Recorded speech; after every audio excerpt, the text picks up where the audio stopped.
نبی کریم صلی اللہ تعالی علیہ وسلم نے ایک انتہائی سخت گیر معاشرے کے اندر انقلاب برپا کر دیا، ایسا معاشرہ جو بڑی گمراہی میں اور گمراہی کے گھٹا ٹوپ اندھیروں میں ڈوبا ہوا تھا۔ اس معاشرے کے لوگوں کو نبی پاک صلی اللہ علیہ وسلم نے مقتدا بنا دیا۔ کیسے بنایا؟ 3 چیزیں، اور اگر کوئی زیادہ فوکس کرے گا تو زیادہ سے زیادہ 4 چیزیں حضور نے معاشرے میں پیدا کر دی، اور معاشرہ مقتدا اور پیشوا لوگوں کا معاشرہ بن گیا، صالحین کا معاشرہ۔ کیا چیزیں حضور نے پیدا کی؟ ایک تو نبی پاک نے مضبوط ایمان دیا لوگوں کو، وَبِالْآخِرَةِ هُمْ يُوقِنُونَ، آخرت پر ان کا یقین کامل بنا دیا۔ مرنا ہے، اللہ کے حضور حاضر ہونا ہے، زندگی عارضی ہے، وَالْآخِرَةُ خَيْرٌ وَأَبْقَىٰ، آخرت بہتر ہے اور ہمیشہ رہنے والی ہے۔ تو نبی پاک علیہ السلام نے مضبوط ایمان لوگوں کے دلوں میں پیدا کیا، اور پھر ساتھ حضور نے انہیں عمل صالح کی طرف مائل کیا۔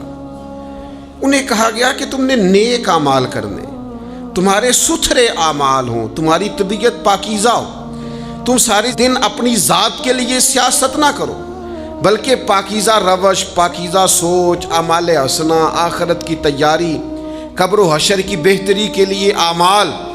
اور تیسرا، نبی پاک علیہ السلام نے لوگوں کے دلوں میں خوف الہی پیدا کر دیا۔ اور چوتھا، حضور نے انہیں فکر آخرت سے آشکار کیا۔ ان کو اپنے گھر کی، بچوں کی، روزی کی، رزق کی، مستقبل کی اتنی فکر نہیں تھی جتنی اپنی آخرت کی فکر تھی۔ خوف الہی اور فکر آخرت اتنی بڑی 2 اہم چیزیں ہیں جو انسان کو طاقتور کر دیتی، اور اگر یہ دونوں چیزیں موجود نہ ہوں تو بڑے دینی کام کرنے والے بھی دنیا دار ہوتے ہیں۔ بہت سارے لوگ ہیں، دین کا لیبل لگایا ہوتا ہے، دینی کام کر رہے ہوتے ہیں، لیکن اس کی بالکل اوٹ کے اندر چھپ کر وہ ساری دنیا داری کر رہے ہوتے ہیں۔ ان سے تو کئی دنیا دار اچھے ہوتے ہیں جن کے پاس لباس تو مذہب کا نہیں ہوتا، لیکن ان کا باطن سارا کا سارا اللہ رسول سے جڑا ہوا ہوتا ہے۔ تو ایک تو مضبوط ایمان، دوسرا اعمال حسنہ، تیسرا خوف الہی، چوتھا فکر آخرت۔ یہ نبی پاک علیہ السلام نے لوگوں کے دلوں کے اندر ودیت کر دی چیزیں۔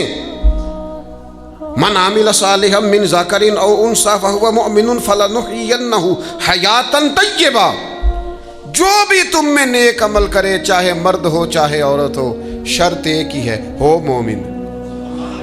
فلنحیینہ حیاۃ طیبہ، رب کہتا ہے ہم اسے پاکیزہ زندگی عطا فرما دیں گے۔